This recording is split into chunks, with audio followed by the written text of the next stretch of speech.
The movie kicks off in a lab where a rat is just minding its tiny rat business, sniffing around like it pays rent, and then boom, an invisible force turns it into shredded cheese. No warning, no villain speech, just rat confetti. Cut to Sebastian, our genius scientist who looks like he hasn't blinked in 48 hours, aggressively typing at a computer like he's arguing with Excel. His simulation fails. Again, the formula collapses. Science says no, but then he peeks at his gorgeous neighbor through the window and suddenly his brain goes, what if, but hotter? He tweaks the formula, runs it again, and boom, stable. Man really solved invisibility because he got distracted. Nobel Prize energy. He calls Linda, all smug, talking about better start practicing our Nobel speeches. Sir, you haven't even tested this on anything bigger than a spreadsheet. Meanwhile, Linda hangs up and immediately rolls over to wake up Matthew. Because, surprise, Workplace Affair DLC unlocked. She wants to keep it quiet. Matthew's just vibing like this, won't explode later. Next morning, they roll into a heavily guarded lab that looks like the Pentagon and Jurassic Park had a baby. Sebastian uses fingerprint and password access like he's entering the Batcave. Inside, invisible animals. Just cages of absolutely nothing. You can only see them through thermal imaging, which makes everything look like predator vision. Matthew decides it's bonding time with an invisible gorilla named Isabel. Bold choice. He puts on thermal goggles and tries to calm her down. She responds by biting him. Nice save. Isabel then escapes her cage and starts rampaging through the lab, except you can't see her. So it's just grown adults getting tossed around by absolutely nothing. Sebastian and Matthew chase the invisible gorilla like two interns trying to catch a Wi-Fi signal. They corner her. Sebastian immediately tranquilizes her. Enter Sarah, the vet, who says, hey, maybe don't inject untested mystery juice into the gorilla? Sebastian basically says, you're here for medical skills, not feelings. Bro woke up and chose villain dialogue. Linda prepares the serum, the one meant to reverse invisibility. She injects Isabel. For a second, the gorilla flickers into partial visibility like bad buffering Wi-Fi. It's working. Everyone's hopeful. Then Isabel flatlines. Flatline! We're losing her! No, we're not. Hit her! Clear! Panic. Absolute chaos. Scientists running around like someone unplugged the simulation. They grab a defibrillator. Clear. They shock the invisible gorilla. And somehow it works. Isabel comes back to life and becomes fully visible again. Heartbeat stable. Gorilla restored. The lab erupts like they just cured cancer instead of almost killing King Kong. Cut to them at a restaurant clinking glasses.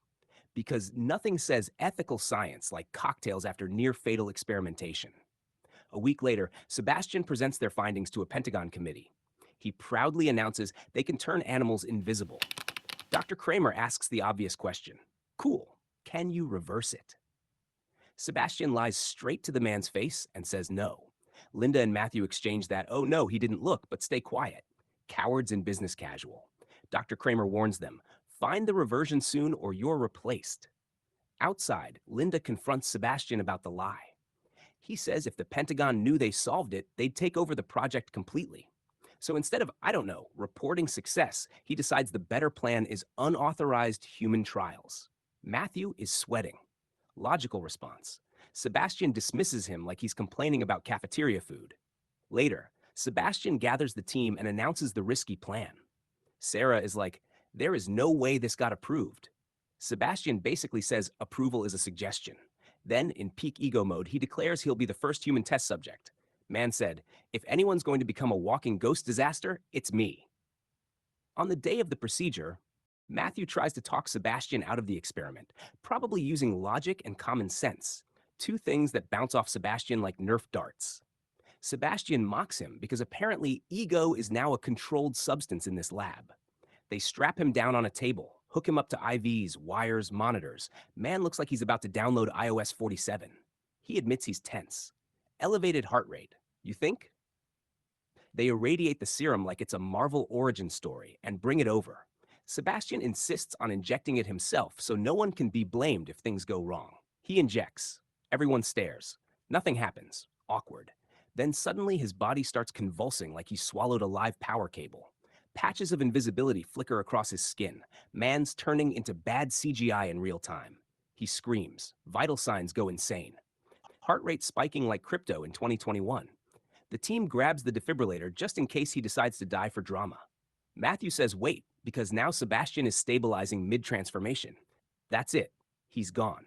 Sebastian is fully invisible. Congratulations. You are now heir with opinions.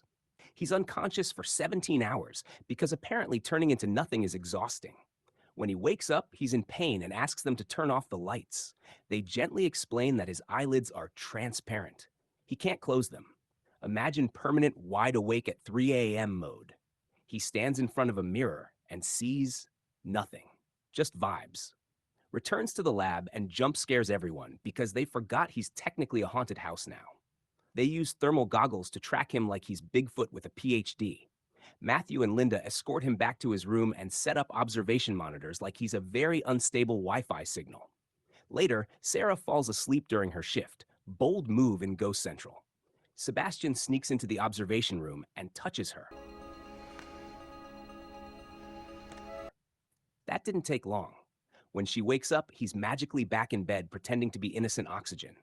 Sarah tells Linda. Linda isn't sure. Gaslight energy activated. Matthew wants to confront him. Sarah says maybe don't poke the invisible narcissist. During medical checkups, Sebastian keeps making Sarah uncomfortable. The team starts realizing that giving an already arrogant man literal invisibility might not have been a wellness decision. Even at night during Linda's shift, Sebastian messes with her and makes inappropriate advances. She shuts him down. His ego probably glitches. The next day, they attempt to reverse it. They inject the serum. Sebastian starts choking. His organs flicker in and out like someone can't decide on transparency settings. They stabilize him, but the reversion fails. Instead of telling the committee, they decide to keep it secret because what's one more lie in this science soap opera? Since he'll remain invisible, they create a synthetic mask with holes for eyes and mouth. When he puts it on and looks in the mirror, he sees a faceless mannequin staring back. Man looks like he joined Slipknot by accident.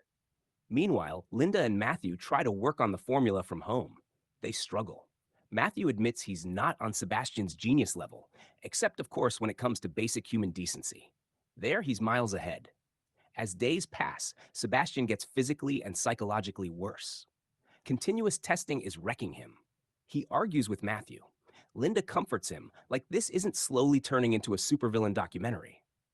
Unsatisfied with progress, Sebastian decides rules are optional. That night, he tells Carter he's leaving the lab. Carter tries to stop him because, protocol. Sebastian says he is the protocol. He walks out of the compound, promising to return in a couple hours. Carter immediately calls Linda. Meanwhile, Sebastian casually evades the police guard and drives off into the night. At a traffic light, he leans over and scares a couple of kids for fun. He heads back to his apartment to grab some belongings, and while packing up his villain starter kit, he notices his beautiful neighbor undressing across the way. And this is where his brain, already hanging by a thread, fully uninstalls morality.exe. Realizing he's completely invisible, he removes the synthetic mask and sneaks into her apartment. Before this invisible nightmare gets even crazier, do me a quick favor. Hit that subscribe button and turn on notifications so you don't miss more wild recaps like this. Trust me, it only gets more unhinged from here. And hey, you can always change your mind later. He stands there watching her like a walking restraining order.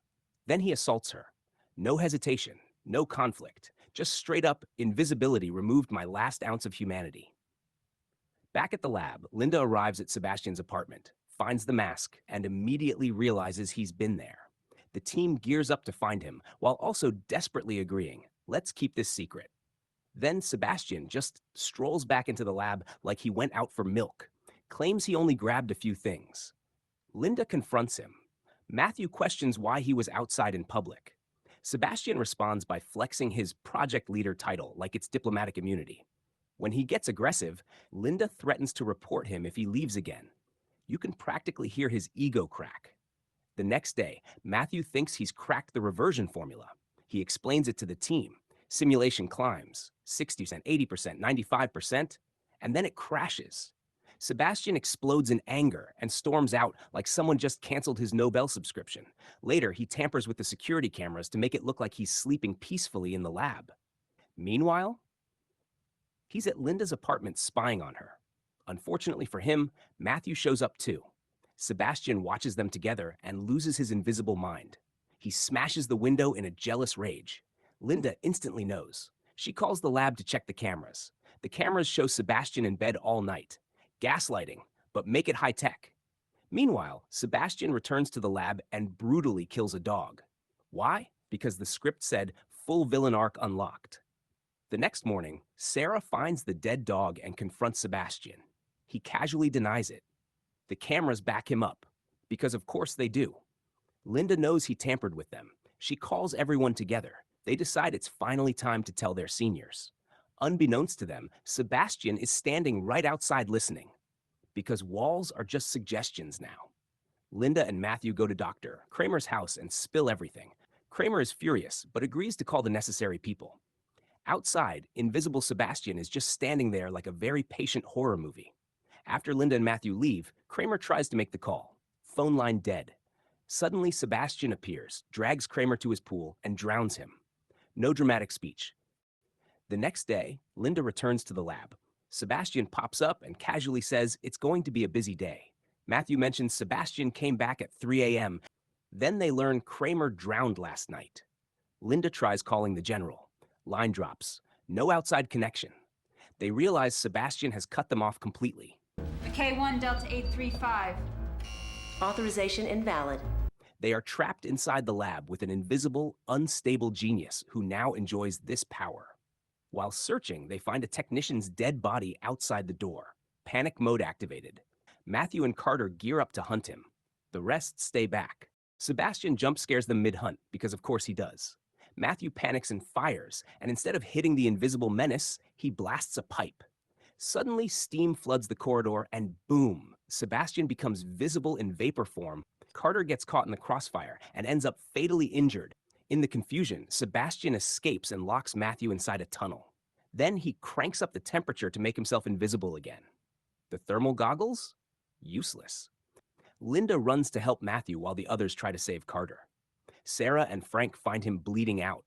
It's bad. Sarah goes to grab blood for a transfusion. Frank stays with Carter. In the lab, Sarah hears footsteps. Invisible footsteps. She quickly pours blood all over the floor, hoping Sebastian will step in it and reveal himself, but nothing appears. She moves toward another door, and surprise! Sebastian grabs her from the opposite side. She dumps the last blood pack on him, but it's not enough. He overpowers her and kills her without hesitation. Meanwhile, Carter dies from blood loss. They return to the lab to find Sarah's body. Morale? Gone. Hope? Evaporated.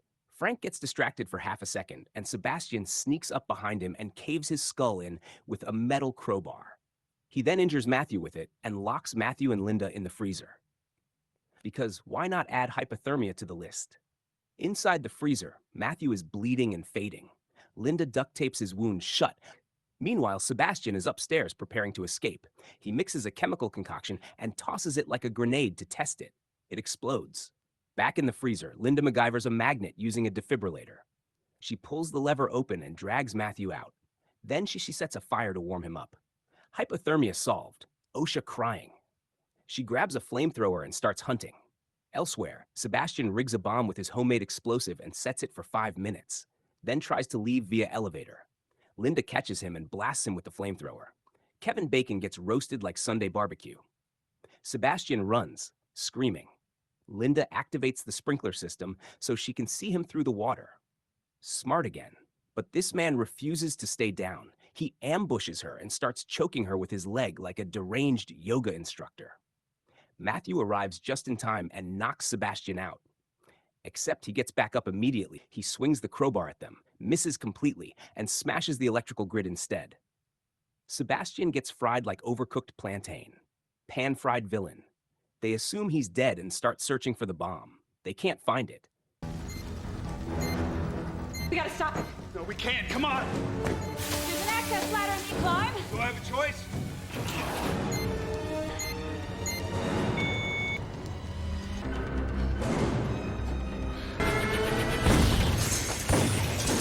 Boom. Explosion. They barely survive by hiding in a safe spot. They try escaping through an emergency ladder in the elevator shaft. They start climbing. And then Sebastian grabs Linda's leg from below. They fall back into the elevator. Despite being burned, electrocuted, and exploded, he is still fighting. Commitment. During the struggle, this unhinged menace actually kisses Linda mid-fight. Sir, read the room. While he's distracted, Linda grabs the elevator cable and releases it.